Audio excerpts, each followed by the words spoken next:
Ciao, my friends! Dobro večer, uzdravje, živeli. Čekajte. Today we have to say Bog se javi. Bog se javi only happens on Bogojavljenje, okay? That's a tough one. Try saying that. If you're not a normal Balkan speaker, try to say Bogojavljenje, okay? Not easy, okay? Bogojavljenje is always on January 19th. The 19th of January is the Epiphany. If you're from the West, you're a Catholic, you're a Protestant, you know it by the Epiphany. The Epiphany is when Jesus Christ was baptized in the Jordan River by John the Baptist. And here in Serbia is you can't get over, or I cannot get over, the amount of culture. Serbia is like a culture overload because every day is something special here that you don't see anywhere else. You know, here in Serbia, we just finished different holidays. You have Christos se rodi, that means Jesus is born, has been born. I always think that's weird how they translate this stuff. When they say Bog se javi, it's supposed to be Jesus is revealed, if you look at the translation. But it seems like it should be he has been revealed. But the response to Bog se javi is Vaistanu se javi, which means it's true, he is revealed, is what they say. But that sounds bad. But anyway, during Christmas time, here in Serbia, they'll say Christos se rodi, and you reply. Christos se rodi means he has been born, and then you say it's true, he has been born, he is born, or whatever they say. But at Easter time, they'll say Christos vaskrese, and then you would reply Vaistanu vaskrese, which means Christos vaskrese means he has arisen, and then, or he is arisen, or whatever the translation says. I don't think it's right. The response is Vaistanu vaskrese, which means it's true, he has arisen, is how I would say it. But anyway, here in Serbia, you've got so much of that all the time. All of these holidays, all of these get-togethers, all of these things that dominate society here. And I think it's beautiful. It's something America has lost. It's something so much of the rest of the world has lost. I think for fear of offending other people. But here in Serbia, the vast majority of folks are Orthodox Christian, you know? The vast majority. You can't disagree with that. That is the truth. We have lots of Catholics here. We have some Protestants here. We have people from other faiths. But the vast majority is Orthodox Christian. Just like now, the church bell is ringing here. I don't know if you can hear it, but it is. It's because it's a holiday. And they're not fearful of stepping on somebody's feet and offending somebody. Tiptoeing around. That's what I love about Serbia, and that's what I love about the Serbian people. They are real people, okay? They're gonna tell me when I'm chubby, when I have excess fat hanging off of my chin. When I go home to the USA, they say, "Oh, Charles, you look great." In Serbia, even if I look great and I have something here, they're gonna bitch, "Oh my God, you got fat, Charlie. Stop eating so much." They are real people, you know? They have fought. And the good thing about that, there's a lot of good about that, but how you just know here that they have survived brutal attacks from the outside, you know? 500 years almost. The Ottoman Turks were here. They were forcing their beliefs on the Serbians, everything, their language, their religion, everything. But the Serbians kept their faith. They kept their culture. And finally, they were strong enough to kick them out, you know? And we have Serbia what it is today. And I think that's so beautiful, honestly. That's why I'm so proud to have this passport, you know. Even present day, everybody hates this country almost, you know. And that's one thing that attracted me here. These people don't care, you know. They do their thing. They display their culture. They show their pride in their religion, you know, without fear of offending other people. And I think that's awesome, you know, for real. In the 90s, the whole world was trying to destroy Serbia, you know. Serbia fought against NATO, which is the strongest alliance in world history. And they said, fuck you, you know. Unfortunately, they bombed here, things happened, people died because of this horrible, aggressive attack from NATO. But Serbia, I still like the fact that Serbia does that, you know? That's how they've survived. They're the crossroads between East and West. If they weren't that way, today they would be nobody, you know? So that's the great thing here, is that they do that. And one other thing here that I want to discuss today with this beautiful wine from Philip Gruich, a friend of mine here. Oh, this is beautiful wine. But I wanted to discuss being Serbian and the positives of having contacts, okay, with the Serbian community, which I'm a Serbian, okay? So if you know me, that's a good contact to have. But I also know people in the Serbian community from all over the globe, and this is so beneficial. Let me tell you a story, okay? This is not always good, okay? I realize that. It's not always good to have a contact to do something. Balkan is a perfect example. Serbia is a perfect example. Here, there's so much nepotism, so much, you have to be in this party to get this job. It's so sad, you know. But that's not just Serbia. That's the whole Balkan. That's the whole world. You know, some places it's more covered up and subtle, but here it's in the open, you know. But anyway, long story short, let's talk about my situation. I'll try to make it as brief as possible. I have to go to the USA next Saturday. January 23rd, I bought a ticket to go from Belgrade to New York City. Okay, I bought a round trip ticket. January 23rd, leave Belgrade, arrive in New York January 23rd at 5 p.m. New York time. Okay, and then I fly back to Serbia January 30th. Okay, so I'm going for 7 days here. But the reason I'm going, some people said some stupid shit. You know, I said this in my previous video. I didn't explain it well. But the reason I'm going is to get my driver's license. My driver's license has expired in the state of Illinois. It's been expired for years and years and years.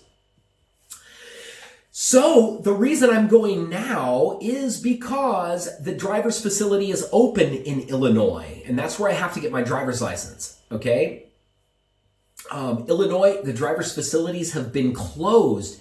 1 week they're open, then they're closed. They've been closed for like a month and a half, and then a week and a half ago they opened again. So they're open. I saw that and I was like, man, I have to get my driver's license now while they're open. I don't care what it's going to cost. I need it because I was given an opportunity to open a new business in Martha's Vineyard, Massachusetts. I didn't tell anybody yet where I'm going, but I'm going to Martha's Vineyard. I've been in Nantucket, Massachusetts for like 6 years.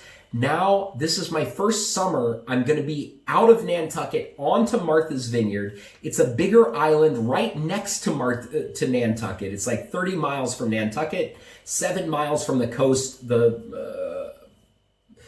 There's a part that looks like an arm. That's Cape Cod, Massachusetts. Martha's Vineyard is here, 7 miles off the coast. Nantucket is 30 miles off the coast and 30 miles from Martha's Vineyard, okay? But I have been given an awesome opportunity to open a new business there. My boss is paying for my rent and everything, giving me a car. I have to have my driver's license, okay? And I'm going to be starting very soon, probably in March, unfortunately. But, so, that being said, I didn't want to wait till a week before I go to Martha's Vineyard to get my driver's license. I have to do it while the facilities are open. COVID is spreading, that new strain or whatever is going all over and is quickly spreading. So I thought, man, I gotta go while it's open. So be it. I booked this ticket. I made a video, and this is how awesome me knowing so many Serbians is.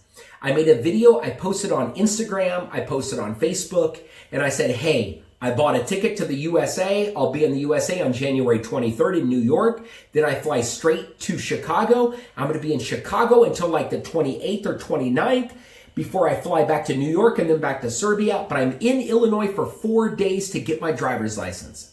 I can't see my parents. They're scared to death of COVID-19. My uncle just recently passed away. I don't know if you saw that. If you follow me on Instagram or Facebook, you know that. It was actually on Serbian Christmas, same day as Nikola Tesla passed away. My uncle passed away. God rest his soul. He's the one I lived with when I lived in Florida.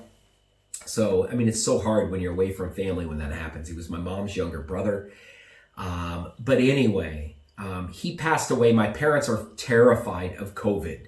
So my parents live about 3 hours south of Chicago on a little ranch. So I told people in that video, I'm flying to Chicago and I'm just going to take a train somewhere. We have 102 counties in Illinois. And I said, I'm just going to go to a smaller one outside of Chicago where I won't have to wait in line. I can go ahead and take, because if your license is expired for more than 3 or 4 years, you have to retake your driving test, written test, and vision test in Illinois. It's $40, my friends, okay? Here in Serbia, it's $1,000 now. I just saw it in the paper. They just raised it to 1,000, not dollars, euros.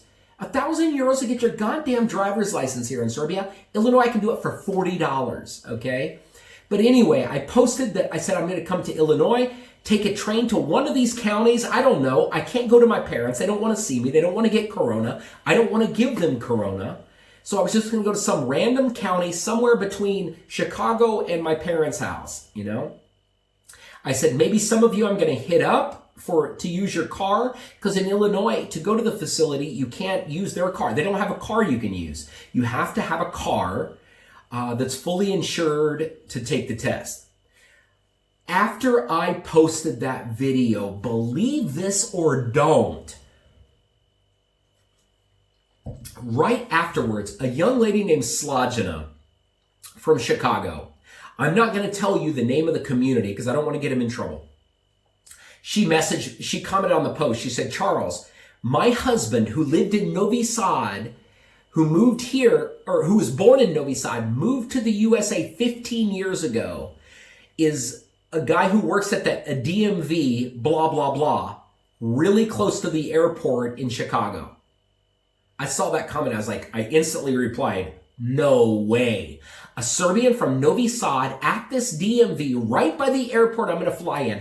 I wrote her back. I said, hey, do you have your husband's email address? She said, yes, here it is. I sent him a message. I said, I cannot believe this. I said, I know I'm well connected in the Serbian community. I know people all over. But I said, your wife said, you watch my videos. You know who I am. You're from Novi Sad. I'm from Novi Sad. I'm going to Illinois to get my driver's license updated. And I said, firstly, I need to find somebody who's going to let me use their car in that community because I don't know anybody.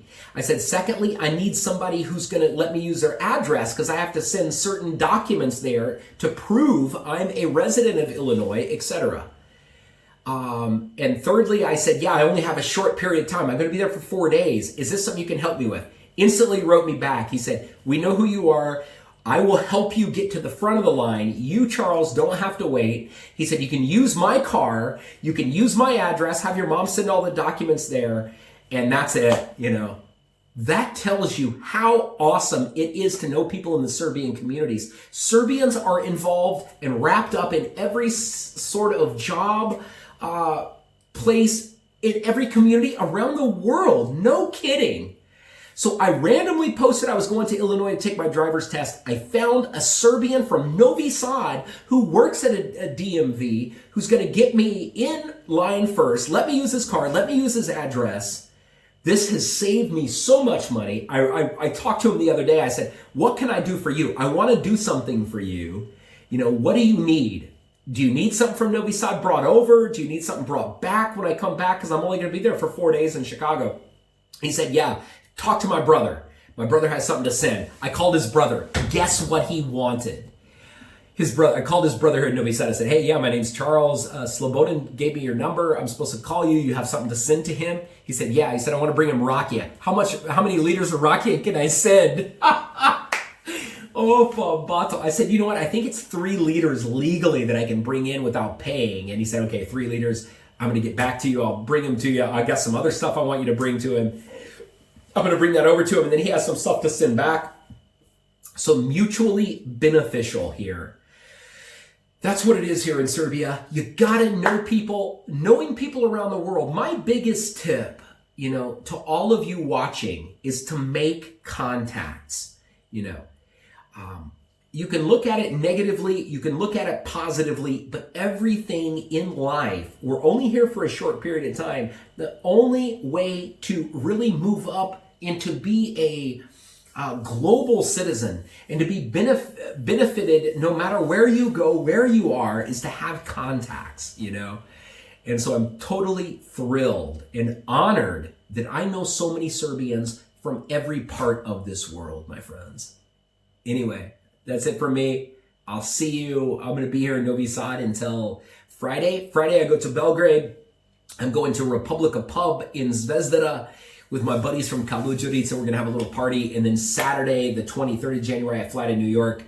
And then the 24th, I fly to Chicago. I'll be in Chicago until the 28th. Then I fly back to New York. Then I fly back here to Serbia. And thank God I did it, because January 26th, that's when the America is starting to require negative COVID tests to enter. But I'm going on the 23rd, so I don't have to show that. But when I come back to Serbia, I have to show that I'm negative or quarantine for 10 days. So I'll figure that out later. I don't care about it now. Anyway, my friends, that's it for me. Take care. Do viđenja. And thank you, God. Hvala Bogu. I'm a Serbian, and I'm so well connected in the Serbian community. Not a better people. Nebeski narod, my friends. Ciao, ciao.